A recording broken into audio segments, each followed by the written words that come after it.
Hello, everybody. Good morning. We'll say hello to everybody here. Bob the Raptor and Joe, my little Raptor pals, in here first thing in the morning. Brianna is in here. Yeah, let's see, a little bit is in here. A little bit. Um, and we have Nettie, of Mhm. course, up here in the screen. I'm getting better at We that, are. being able to point the right way That's the first tough. time. And Good then morning. down, up and down are easy. But Ridgelife right Good down morning. there. So Mhm. uh, thank you for being here, Ridgelife. And Thank you for having I me. yeah I believe I came across your videos because you had lessons from the Ridge. I think Yes, that's how sir. I first came across your videos. What inspired you to start doing those uh, I guess sermons that you have there? Mhm. Yeah, they're, I'm not a pastor. I'm not a preacher. I'm just a sinner like the rest of us. But I do, love my Lord and Savior. I started a YouTube channel and didn't, like we were talking a little bit earlier, I didn't do much with it for a while. And then last Christmas, my son, we were out clearing some land on the property we bought. And my son said, Dad, you need to start putting this stuff on your YouTube channel. I'm like, man, that's a great idea because, we're just having a blast. You set a camera up, and you put it out there and Mhm. you share these things. So we started doing that with 18 subscribers last November, December-ish, around between Thanksgiving and Christmas. And a few months into it, it was taking off. And, I was really learning that the YouTube community is a family and just a really, really, just awesome group of people. And it was from RVing and hunting, fishing, homesteading. I was just meeting them in all genres, all niches. And once I started getting a few hundred subscribers, I realized that, the Great Commission to share Christ, I was not doing it on the platform I was given.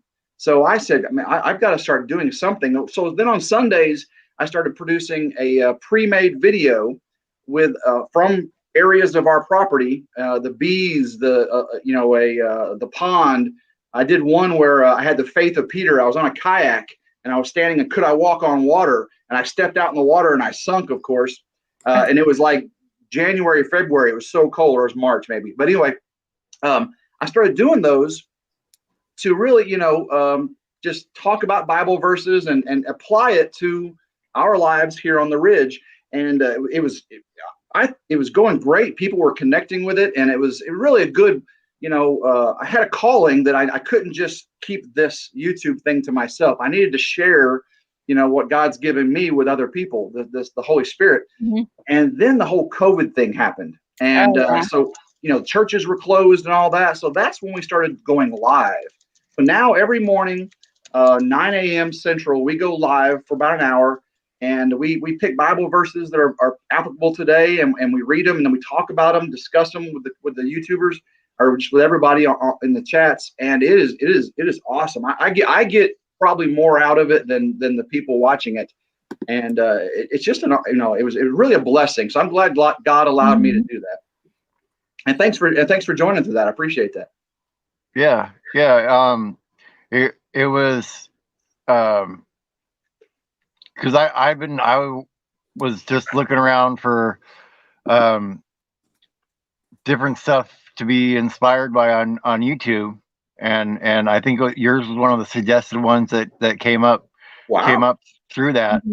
Mhm. And it's cool because we end up knowing a lot of the same YouTubers, even though I didn't meet them through you. Like I had Jason Crocker on, and you went and met him in person, and it was kind of a surprise that you got to meet him too. I heard Oh on your live.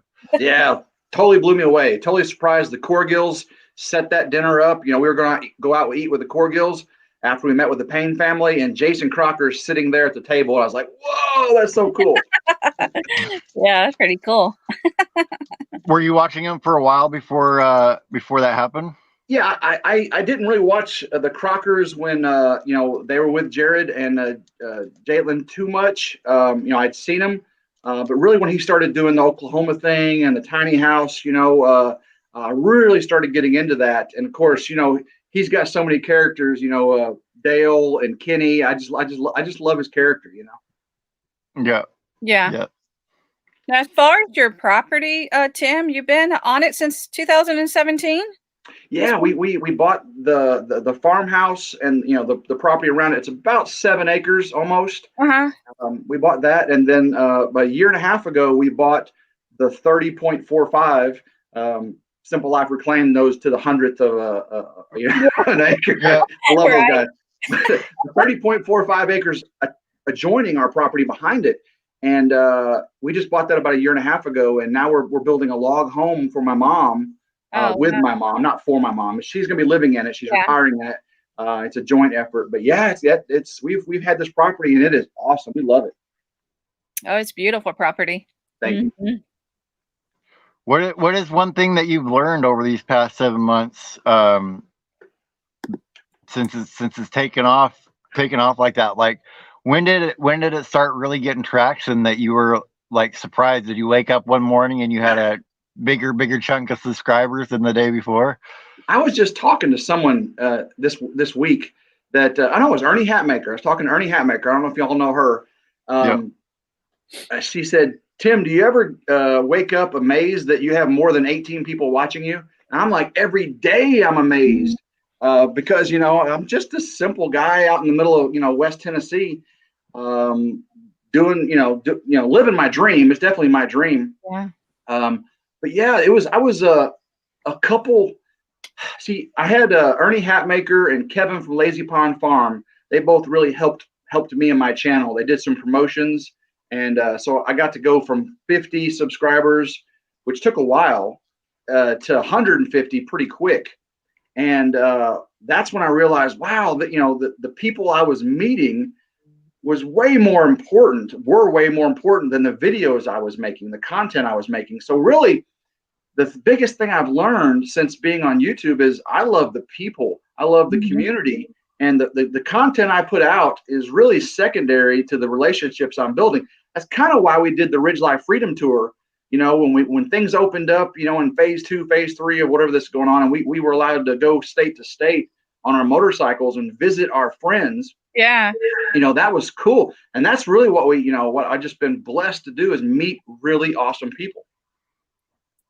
Yep. Yeah, it's really cool.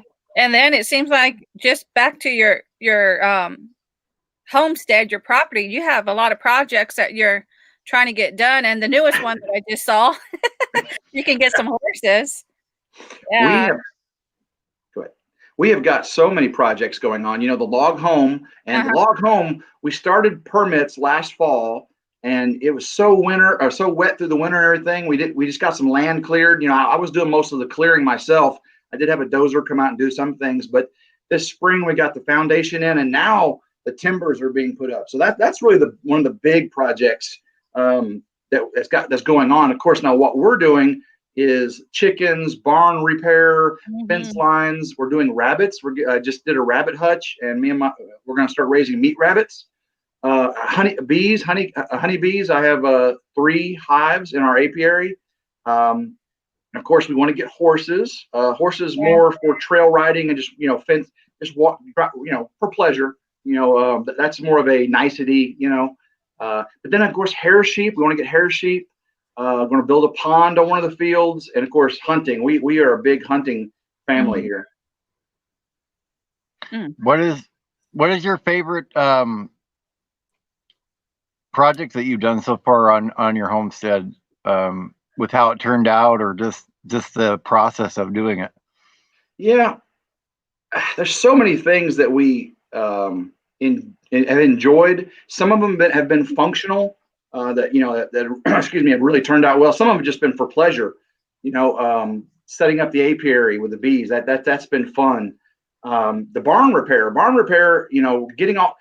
When we bought the property, the barn was there, and the previous owners had left like 3,000 linear feet of that wood on the ground, and termites just tore it up. Of course, they started getting into the barn, so tearing all that, getting all that out, burning it, then start repairing the barn. And we're still in the process of repairing that barn. That's been really satisfying. I got another video coming out soon. We do the water damage around the top.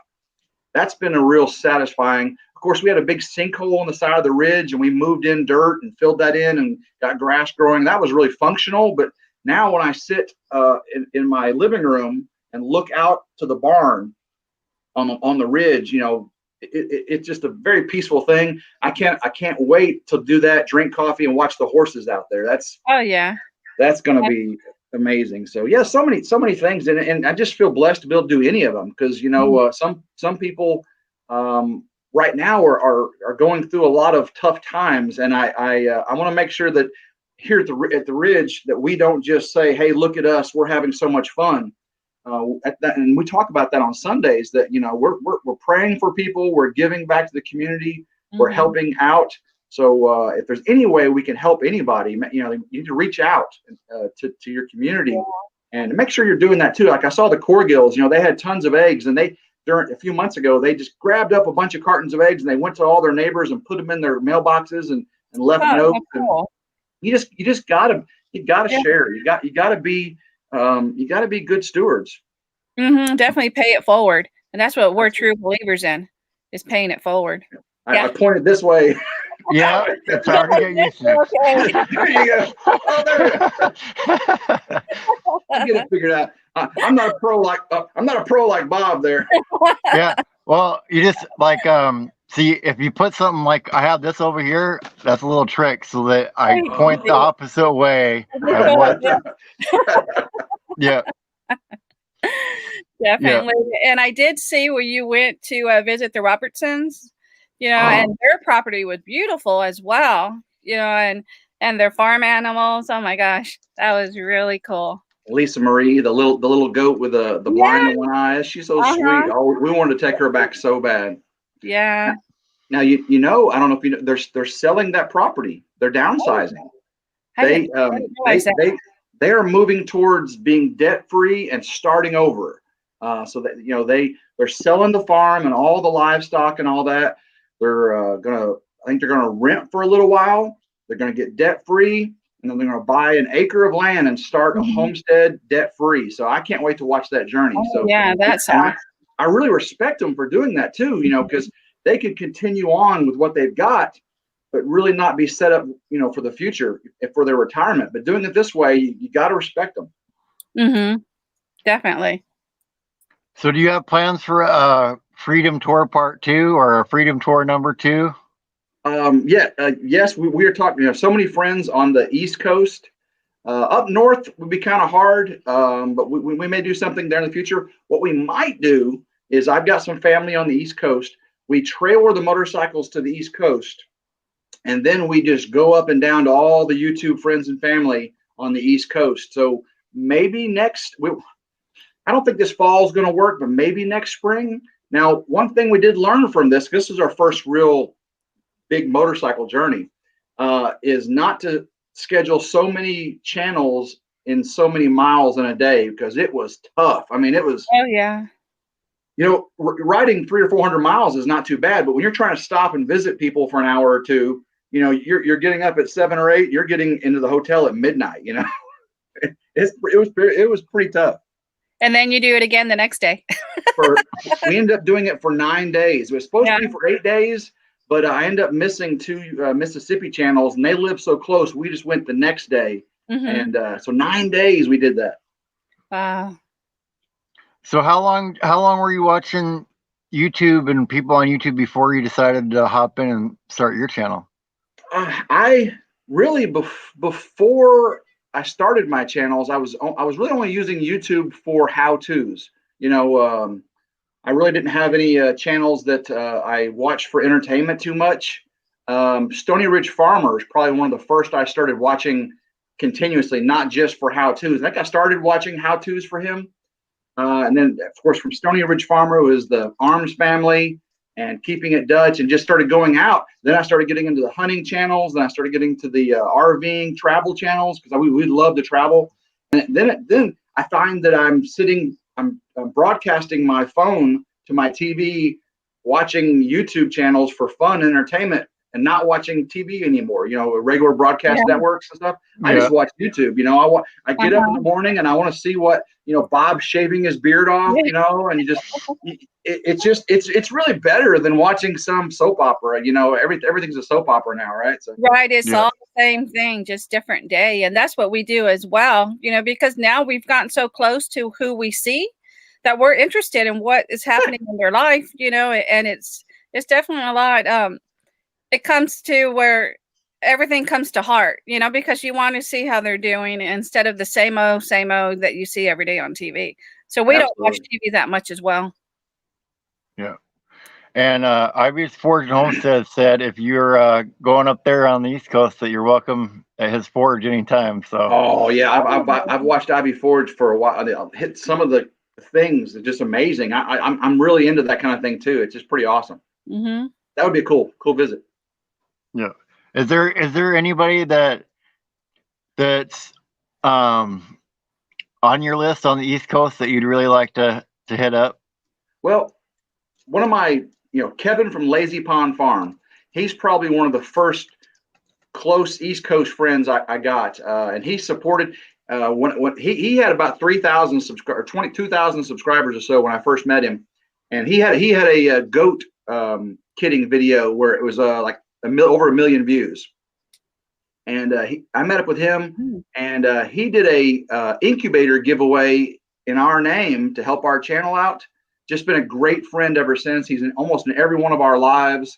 So if I go to the East Coast, I'm checking out Kevin. His channel name is hashtag Lazy Pond Farm, one word, and he is just a great guy, family man. Raising a beautiful family. He works. He's got a homestead, and he's trying to get his bachelor's degree or another degree. So he's a busy young man. Yeah. How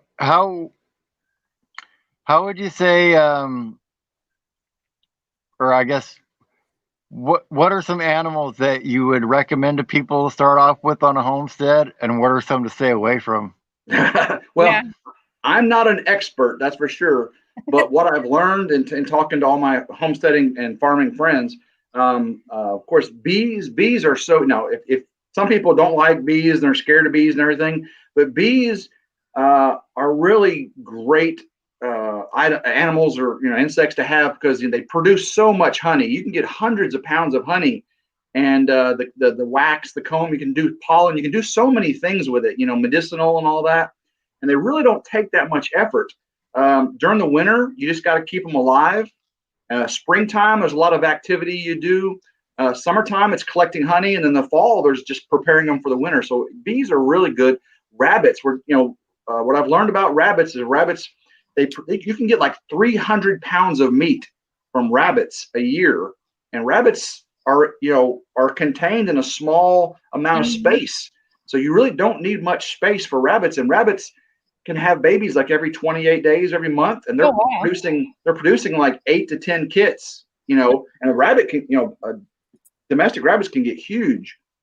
So rabbits can produce a lot of meat in a short amount of time and for very little space. So if you don't have, 40 acres, if you only got a quarter-acre lot and you can have rabbits, you can have a homestead. Of course, chickens are just, you got to have chickens. Yeah. Eggs all the time. And of course, you can harvest your chickens if you want to.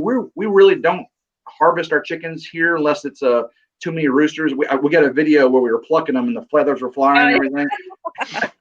that was fun, but that's something we don't normally do. So chickens, bees, and rabbits, I'd say are just a staple of a homestead. Now, you want to get into hairless sheep. That's something we're looking at next is hairless sheep. So that way you can go to shear them and all that.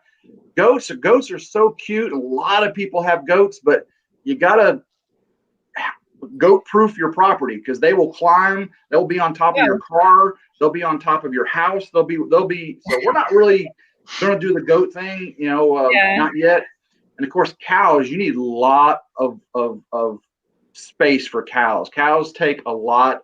Like one cow per 1 or 2 acres. It's crazy, Oh wow. Yeah, it's not. They need a lot of space. So that's my recommendation. I'm not an expert though. Yeah. Right.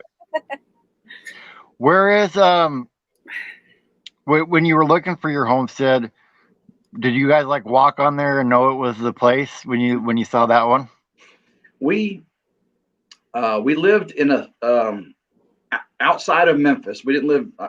I'm not a city guy for sure, but we lived in the suburbs. We had, it was kind of in the country, but we had we had quarter acre lot. You know how that is, and it was pretty out there, but it was too close, too tight.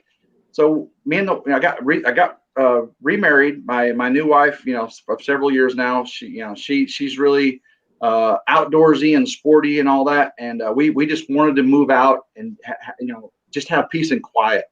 And so the Ridge, this property was the first one that met our criteria when we were searching, and we visited it and we just fell in love with it. It was kind of out of our price range. We're like, we weren't really sure that that's what we wanted to do.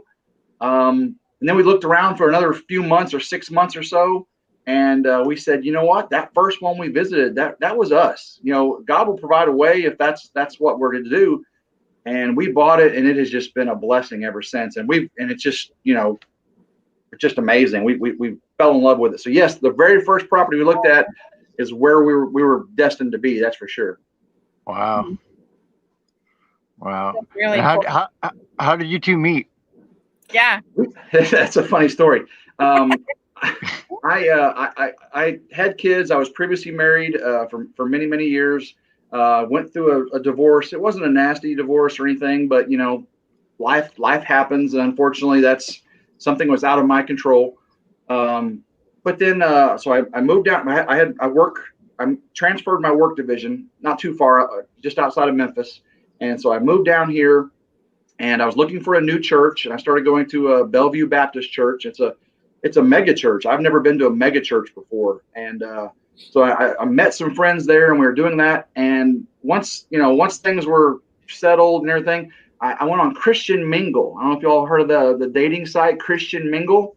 And Starla, my wife, we met on Christian Mingle, and we found out we had mutual friends from that church. That was crazy. So, and we started dating and got married and been living the Ridgelife ever since. So it's just been a blessing. Oh, wow. Now, I do see where Bama Rush is indicating that the state he's in, which is South Dakota, requires a certificate for beekeeping. Is that required where you're at? No. Now, in most places, you have to register your hives, which is free. Basically, all you're doing is saying, you've got a apiary with 1, 2, 3 hives. Matter of fact, I need to register my third one. I caught a swarm. But basically, you just register them to let them know you have bees. Here, this is Tennessee at least, and that way that there's some diseases that can be transmitted, and they want to know what hives are out there, and they can come inspect them for American foul brood and those type of things. I've never had any inspections, and I never heard anybody that had random inspections. A member of a beekeeping association here in Memphis area. But in Tennessee, you just have to register them, no fee, no cost. And I think in most of the states around me, they just want to know what bees are out there. Right.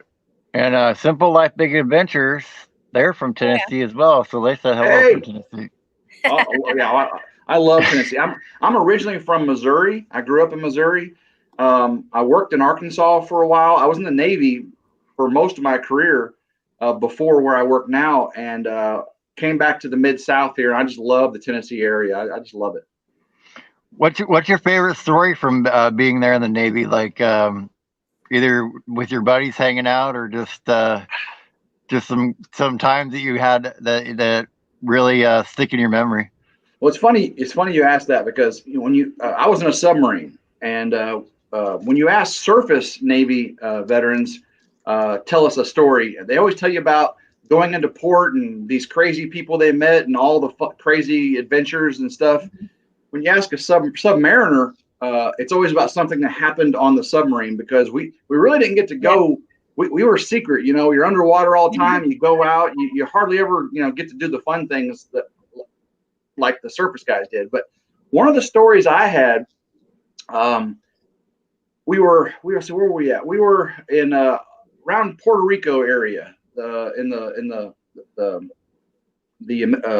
Caribbean Sea down there, and we were doing some exercises, and we were, at X number of feet deep. It was like 2 o'clock in the morning, and I was in the engineering. I was in electrical engineering, and I was in the back spaces and the engineering spaces, and all of a sudden the boat hit something.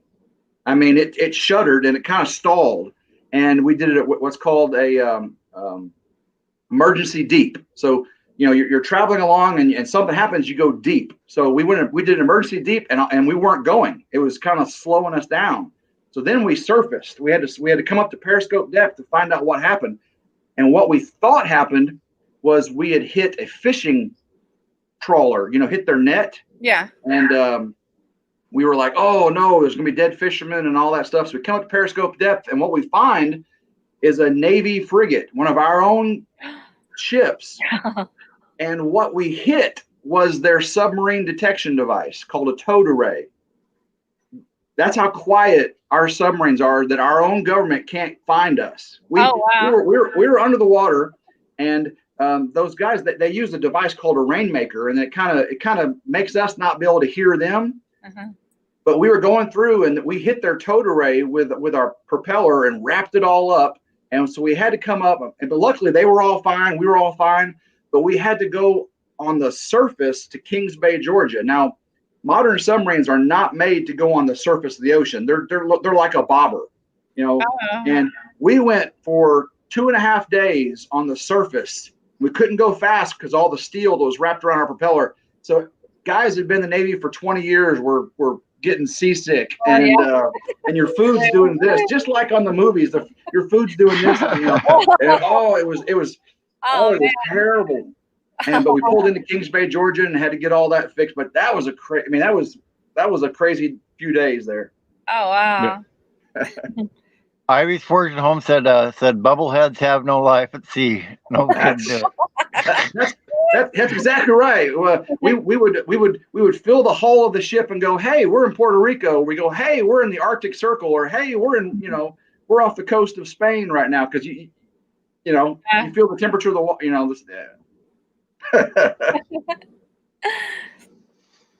And so what kind of job did you do on there? Were you like a loader or repairing stuff, or? Oh, I was in the engineering space. I was a nuclear electrical technician. So the nuclear reactor made steam. You boiled water, and you had a steam generator, and it would turn turbines that made for generation of power, and also the engines were steam turbines. So my job was taking care of all the electrical power generation from the nuclear reactor. So all the distribution to the power on the ship, and of course preventive maintenance and controls of all the electrical and electronic devices. That's what I did in the Navy. Nice. And Tom and Rhonda are in here. Hey, Tom and Rhonda. That's awesome. That's Jared Crocker's neighbor there, if you guys don't know. Yeah, I'll definitely watch them. I watched them sit in a hot tub the other day, and they're great. Yeah. What has been your favorite video that you filmed so far? Oh, well, it's not my most popular video. That's crazy. My most favorite video. Oh gosh. Well, let me. The most popular video on YouTube, my channel, like most of y'all know, your most popular video isn't the one you probably spent the most time on, had the best thought process on, or had the best lighting. We got home from work one day, the wife and I, and came into the house and go, ooh, something don't smell right. We've got a big dog, a Cane Corso. He's an Italian Mastiff, and he got sick in the kennel. He had a stomach issue, and he got sick. And when a big dog that's 130 pounds gets sick, it's pretty bad. Yeah. So first thing I do is I take him outside. I take his kennel outside, and it's starting to get dark in the evening. And of course, like a YouTuber, I set the camera up on top of the kennel, and I give him a bath. And with some dogs, you got to do this is nasty. You got to express their anal glands. Y'all know what I'm talking about? Yeah. So I did that on video, and again, the lighting was terrible. It was impromptu. The audio was not good, and and I got like 3,000 views. Now it's up to like 6,000 views. So Oh wow. it was like the most popular. But luckily, my Kubota side-by-side review, I think, is past it now. So now I ain't got to say squeezing a dog's butt's my most popular video. I know. Well, for some reason, people are fascinated with poop. At I guess so. Any I guess level. so. RVing, all of it. Oh yeah, but probably some of my most favorite videos have been my lessons from the Ridge, the ones I was pre-recording. Stepping off the kayak into the water and sitting between the bees, saying, the straight and narrow path. If I veer this way, if I veer, so those are just my personal. They're not great as far as cinematography or anything, but they're some of my personal favorites. Mm-hmm. And Tom and Ronald want to know what type of rifle is there behind you on the wall. That is my great grandpa's 16 gauge. I have no idea what brand it is. It's so old, it's been worked on so many times. I have actually hunted with that. I've hunted dove with it, and now it's retired though because it is so unsafe. You just do like this. It's a single shot, and you do like this, and it goes off. But I have shot dove with that. That's my great grandpa's 16 gauge from, and I believe it's from the late 1800s. Late 1800s. He got it after that, but it's an old gun. I have a question about your GoPro that you just did a review on, because we're thinking about actually purchasing one. And how is it so far? Is it a like, dislike, or do you recommend it? The GoPro Hero 8. I got that one. There's rumors the GoPro Hero 9 is coming out. That's probably why the 8 they during recent holiday they had $100 off sale. I think they're still doing the $100 off on the GoPro Hero 8. But I had a GoPro Hero 5 session, the little cube, and I used it on my motorcycle trips or anything. Well, the GoPro Hero 8 is amazing. I'm filming everything in 4K now, and the difference between 1080 and 4K is just when you try to zoom in on a shot that's 1080, it gets grainy really quick. When you're at 4K, you can zoom in and you're still at 1080, on a portion of the screen. Yeah. And you can go so high a frame rate. And of course, when you go high a frame rate, you can do slower motion. And sometimes, again, I'm still learning all this stuff, but one of the reasons I bought it was to live stream. You can live stream in 1080 to YouTube. And I'm still playing with that. Trying to get my accessories, the microphone. I'm going to be doing I bought the media mod for it. So you can plug in external mics. It has a built-in little mic on it. And I'm doing a light attachment. Anyway, so far, I really like the GoPro Hero 8. I don't know about the GoPro Hero 9, what they're doing with it, but I would definitely love the 4K. The image stabilization is amazing. It's almost like you've got a gimbal.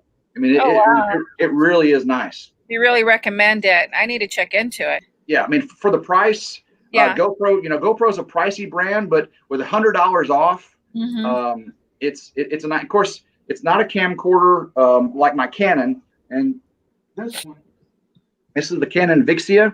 I got it for really hunting because I can zoom in 40 times zoom, optical, and this thing is waterproof. It's a camcorder that's waterproof. Oh wow! So the audio is not good on it, but to be able to, when you're hunting or you're on a trip, GoPros take great video, but you can't zoom really. If you zoom, you lose all that resolution. Well, I zoom in 40 times and I still have 1080p, because you're zooming optically, and so it's been. I got a review of this. I've had some issues with it though. I'm actually on the third one. I've had to get it replaced under warranty twice. But so far, it does what its purpose is. But the GoPro Hero 8 is awesome. What would you say a mistake you made so far on your channel that you tell other people to avoid making off the bat? My biggest mistake is not including my wife in a lot of the decision making with some of the content. Because I am so enthused. I'm just having a blast. I love it. And I assume everyone in my family loves it as well. And she's a little bit more reserved. No, she's not reserved. She's definitely outgoing, but she's a little more protective of her personal information. And so sometimes I've put things out to the world that she would have at least liked to have been consulted with. So that's probably my biggest mistake, or is when you're be concerned of your neighbors, what you're putting out, and your family when you're doing this. And some of the public, you know, you might want to talk to them before you include them in a lot of things going on, because they may be upset with it. I could have done that better, that's for sure. Right. And Ivy Sports says I'm right there in the same boat. So, and his way was saying that your favorite video should have been when you visited him. That should have been your favorite. Well, that video hasn't came out yet. That video is not published yet. So I was only going by the published videos. I've got some videos that I've made with the GoPro Hero 8 and visited on this Ridgelife Freedom Tour. But they're going to be. So His Way Homestead, Doug Cave, Commander Bacon. He is amazing. He's who we're getting the rabbits from. So you'll be seeing him very soon. Awesome. How did you guys start getting into motorcycles? Probably my midlife crisis. You know, I never was into motorcycles. You know, I had dirt bike as a kid, a little mini bike, and then a dirt bike. But probably 5, 6, 7 years ago, I got a Ducati Diavel. It's kind of a power cruiser, and I fell in love with it. And then I got the Ducati X Diavel, which is a cruiser. And then my wife has the Monster 821, and she never really was a motorcyclist either. But we love the time we can spend together out on the road and just rolling. You know, we haven't done too many big trips other than this Freedom Tour, but we do a lot of weekend, just day trips and stuff. So we love it, but just the last 5, 6 years. So always interesting to learn that, because some people, you know, they've been doing it since they were young. That's all they've ever had really was motorcycles. So. Right. Yeah, I ride mine to work. If it's a pretty day, I commute to work with it. Yeah. I think that's what was hard for us, Bob, because Mal's always had a bike, you know, and we decided to let it go. And he's had it, like you were saying, you know, riding dirt bikes, and we had Harleys forever. But then, we thought that we can start, exploring in the Jeep, because we got a Wrangler, and maybe we can do more off-roading, especially since we want to do a lot of boondocking, that maybe the bike wasn't a good route. But I can tell you that he truly misses his bike. Oh, yeah. And it's been about a year that he hasn't had a bike. But we figured, we can rent one. We still kept our helmets, our gear, and maybe wherever we end up, we can just go and rent a bike and just cruise on it for that day and go that route. Now, I would love to go to Costa Rica or Honduras and rent a bike and travel the mountains and stuff. That would just be an amazing journey. I would love that, video all that and the people you visit and the scenery and everything. I love traveling and doing things like that.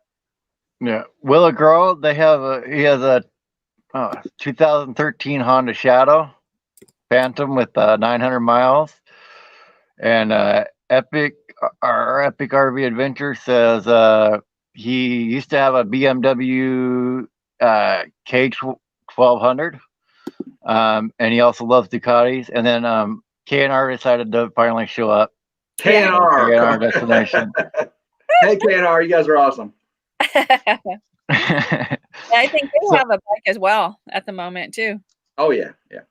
Now, Bob, I do want to say from your live I was on the other day, the ability to tip you, that was really cool. You're not monetized yet. You'll be there very, very soon.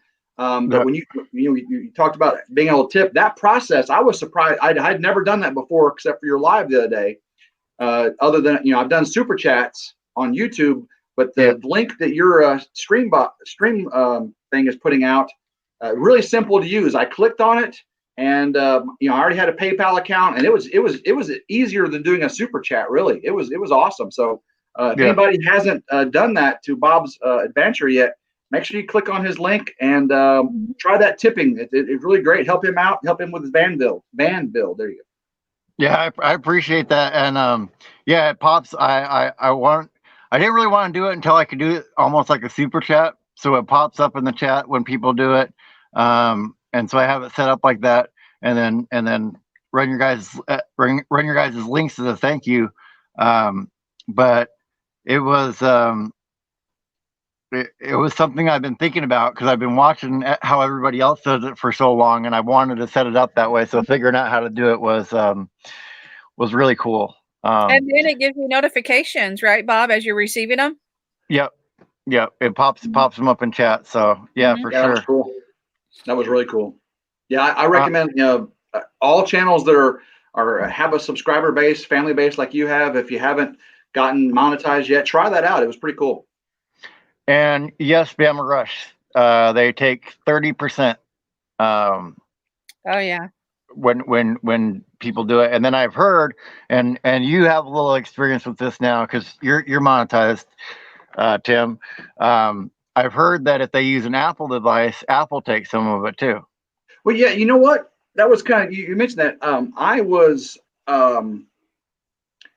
I super chat, on YouTube all the time for my friends, and when I super chat people from my laptop, I get no fee. But when I super chat from a phone, the person super chatting gets a fee. And Wow. less goes to the something like that. Yeah. It was weird, but I don't think I get charged 30% by YouTube in my super chats. I don't think it's 30. I think it's more like 15 or 17. There may be different fee-based systems. I don't really think it's 30%. Because I share all the information on my YouTube channel with my subscribers. I'm going to be putting out a video very soon of how much I made my first month being monetized.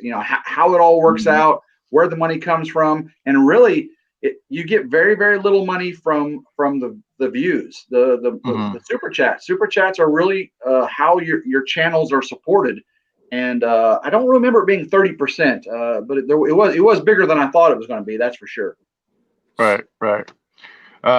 Yeah, and I think it's good to share that kind of stuff because I think people they get going and then they go, oh, I'm going to get monetized or whatever, and they don't. Then you're in the dark on that. It's like you only hear the big channels when they talk about any of that, and then the people before, but you never really hear about the people that are just starting out in that position. So that's really good to share.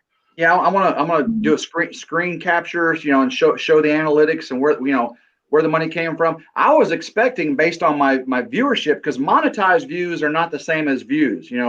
The views that people watch the commercials are the ones that pay, and I was expecting about $50 or $60 a month from YouTube. And I'll tell you right now, that first month I had $300 from YouTube. That was what my $303.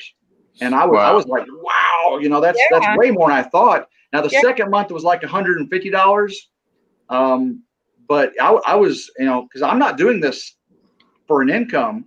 Any money I get in, I usually give back towards giveaways and buying the T-shirts to do all the giveaways and stuff. So I just I give it back pretty much. But I was really surprised, and that was really at 1,500 subscribers back then. Now I'm close to 2,600, and you start getting into 5,000, 10,000 subscribers. Like Jason Crocker does it for a living. That's his living, and that is awesome. I love seeing people being able to do what they love and be able to live off of it. So I know Bob, I get that right? No, I know Bob. I know Bob. You will be doing it very soon. You will be monetized, and I hope that you just have a huge success. I see you being 20,000 subscribers here very, very soon.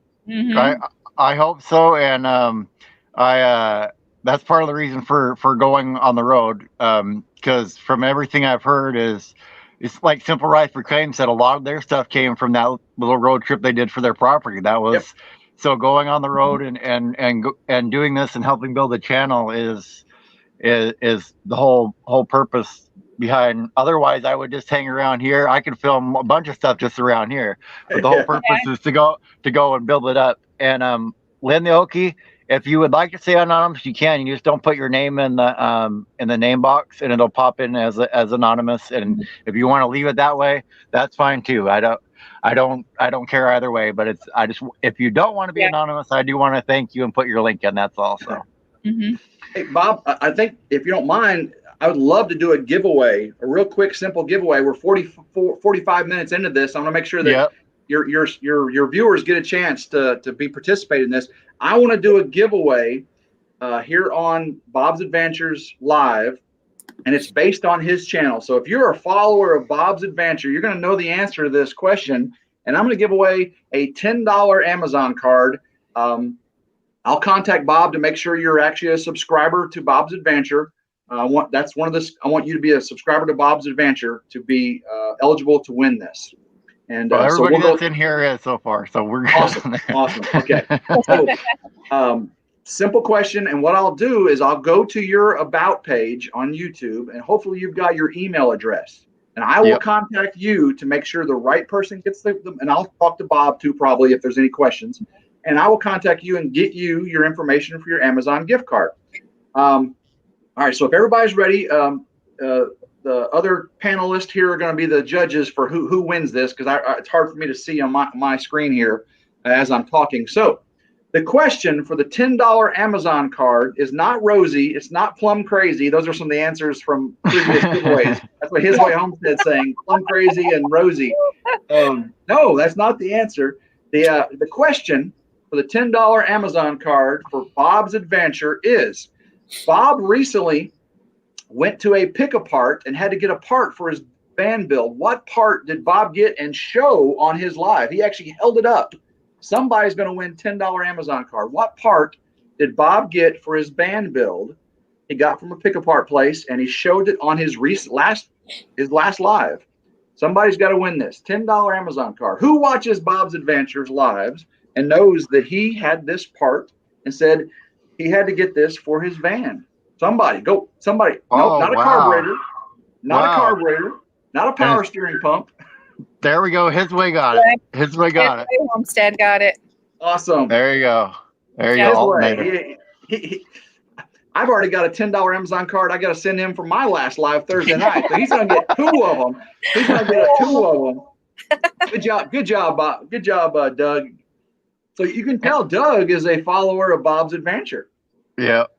That's awesome.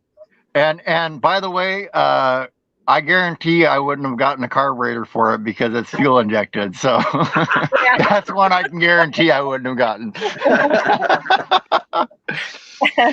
That's awesome. Thanks for letting me do that. That was fun.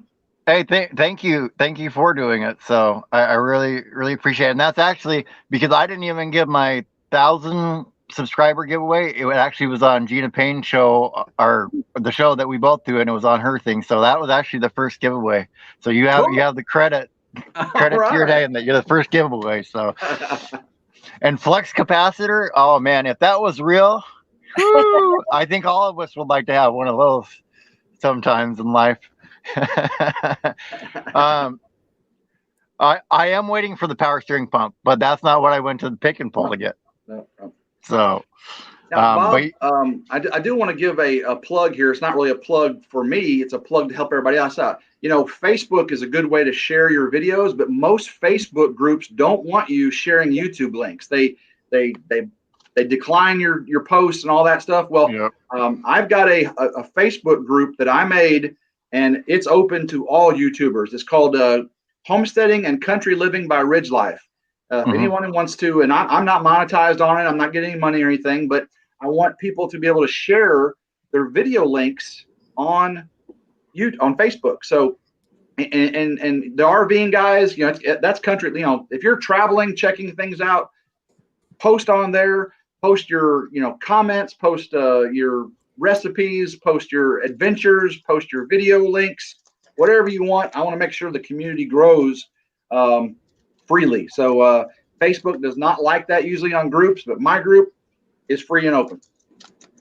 Yeah, I started one traveling YouTuber self-promotion welcome group, and for the same reason, because I was like, you're a guy, and some of the groups would choose and select whose posts were fine to be posted and whose weren't. So yeah, go definitely join his group, because there's a lot of people in there that aren't necessarily in our community, and there'll be some new people for you guys to hook up with and meet. So, and OG-san, there's another person on the Beard Up Challenge 2020. he's going to be growing his beard out as well. Go ahead, Nettie. I know you got some Yeah, I questions. wanted to know how often, Tim, do you do your camp fireside chats, like your lives that you've been doing? Is that Yeah. weekly, monthly? I noticed that you were doing that as well, and which Well- we love fire. The fireside chat was up until a couple weeks ago, all my lives were milestone based. You know, whenever I hit a milestone, a subscriber count, a upload count, a views count, it was pretty much weekly. So I was doing almost a weekly live to celebrate those, but they would be Sunday, they would be Tuesday, they would be Thursday. So Yeah. what I recently started doing is Thursdays at 7 p.m. Central, we do our lives. Now, they're not all fireside chats because when it's 90 degrees out and 100% humidity, I don't go outside. But the spring was really nice to do the fireside chat. And here in the fall, we'll be doing a lot of those outside by the fire. And I love that. So I just bought some softbox lighting. I don't know if you can tell how bright I am, but that's going to help me out by the fire because, you know, it's so dark. I think I'll just take one of these out there and you'll be able to see me, but you'll still be able to see the fire. You know, I love that. Oh, yeah. It looks like Slow Momentum just came in as well. Hey, Yep, Slow Momentum. Slow Momentum. Aaron Jemison came in a little bit ago. The Trips, they're in here as well. And if you ever go to Canada for a Ridgelife tour, there's some Canadian channels that are hanging around us now too. I have love more Canada. friends in Canada now than I didn't even know really anybody in Canada. I'd love to do Canada and of course Alaska. I'd love to go up and do a tour of Alaska. I got some friends up there. Sean in Alaska, his channel is awesome. Just some really cool things going on in Alaska. Alaska would be awesome to go. I wish we can go there. I think that would be amazing. When you look back at when you first started your channel, I know earlier you were saying, yeah, you're super happy that you have more than 18, and I've told people that too. As long as I have more than one person in my live stream, hey, that's way better than what I started with. But if you could go back and tell yourself, hey Tim, just to let you know, when you start this, pretty soon you're going to be having 2,500 people coming and seeing you. Would it have made you almost reconsider doing it? Would you have rethought about wanting better equipment or all that stuff before you began? You know, I really haven't spent much money on things like that. You know, now that I'm 2,500 into it, I am getting softbox lighting. I don't have special mics yet. I do want a Rode wireless mic. There's some things, but no, I think people shouldn't have to worry about that when they're starting YouTube. Just get most people just use their camera, and you know, an iPhone 7 or above makes some really good video, and the audio is not too bad if you're within a few feet, and just video, just live stream, just video and you'll worry about those other things later. That's what I did, and I have no regrets. Yeah, the video quality wasn't that good, the audio wasn't that good, the lighting wasn't that good, but that's not why I watch a lot of my friends' channels, because of their lighting and their audio. I watch, you know, it's cool to watch Jason Crocker. His cinematography is awesome, but I would watch him do his thing even if he didn't have that. And so, you know, when I watch Bob's Adventure, it's not because he's got this really cool backdrop, you know.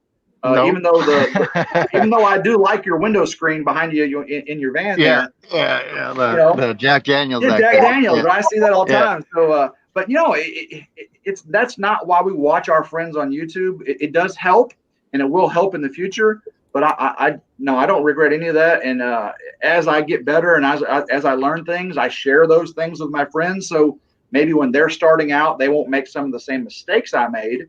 But no, it's been a great ride, and I'm loving every minute of it. Yeah, and that's what I told everybody. Like, I'm doing this right now over your cell phone. I'm running the whole live stream over the cell phone. So if you want to do it, you can do it. That's right. For sure. Absolutely. Now, Tim, how difficult was it to create the video you did about the dog's IQ? That was that actually no that collaboration. Yeah, that was a collaboration with Homesteading the Great Outdoors. They came to me about it, and it was with a few channels. And no, with our dogs, it was really easy. I mean, getting the dogs to participate was really the hardest part. You know, the tasks and things, you know, were already predetermined really, and I just had to get them to do it. And that was fun. And Nero, my Italian Mastiff, you know, we did basic training with him, a class. And he is very, very well behaved. Blackjack, our Labradoodle, he's, you know, still a puppy, rough, you know, basically. And, you know, puppies, how puppies are. And he's not as formally trained. You know, I've trained him a little bit, but he was a little harder to get to participate. Yeah. You see, you know, anyway, yeah. But Nero, I love our Nero. He's a great dog. But that was a fun video. That really was. And it was for a good cause to make sure people, you know, go to rescues and spay and neuter their dogs. We got to make sure that, you know, that they take care of their fur babies. Right, for sure. And Tumbleweed RV Life, they're going to go live at the top of the hour. Well, that works out well because I gotta leave early today anyway, so that works out well for everybody. So we'll be going over there in about 5 minutes or so, heading over there. Where do you want, or now that you're, you know, once I hit 1,000 or once I hit 100, I'm like, who knows how many that's going to get. But then once I hit 1,000, I'm like, I don't put a limit now on myself of like what I want to set a goal as. Was it about the same for you once you got past a certain amount where you're like, who knows what's going to happen with this? Absolutely. Because sometimes you wake up and you've got 5 or 10 new subscribers. And then sometimes, you know, some video just gets bumped up in the algorithm and you'll get 100 to 200, you know, in like a 24-hour period. And you're like, wow, what happened there? And then some days it's like stale. And, you know, matter of fact, YouTube does this thing where they purge all the people that didn't comment. Yeah. They subscribed. They watched you in a live. They subscribed. They never commented, and then YouTube purges you. And I've lost 150 subscribers one time. 150 gone, and it's just heartbreaking to know that friends have to go find you again. So anytime that happens, I always put that back out. But I've been averaging 100, 150 subscribers a week there for a while. And as far as putting limitations on it, if I go back to 1,000, you know, so be it. But if I go on to 5,000 by the end of the year, that's just going to be amazing. And really, I had a goal. I'd like to be at 5,000 by the end of the year. I'm not at the rate to do that. But like you said, I'm not going to limit myself based on what I'm doing now. It's because who knows, you know, Daniel Arms, I sent Daniel a T-shirt for Arms Family Homestead. He held it up.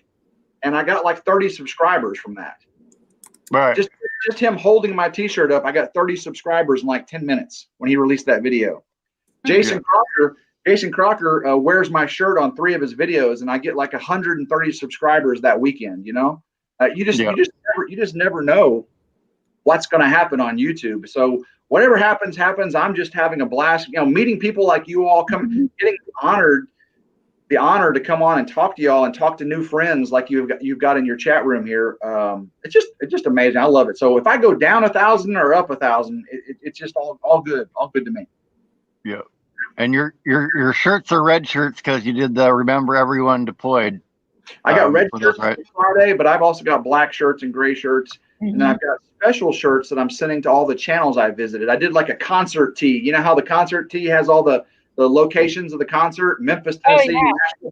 I did that for the Ridgelife Freedom Tour channel visits. So I'm sending them T-shirts, and on the back it has all the names of the channels I visited, and then a big American flag on it. So they'll all be getting those, and hopefully you'll be seeing those on their videos.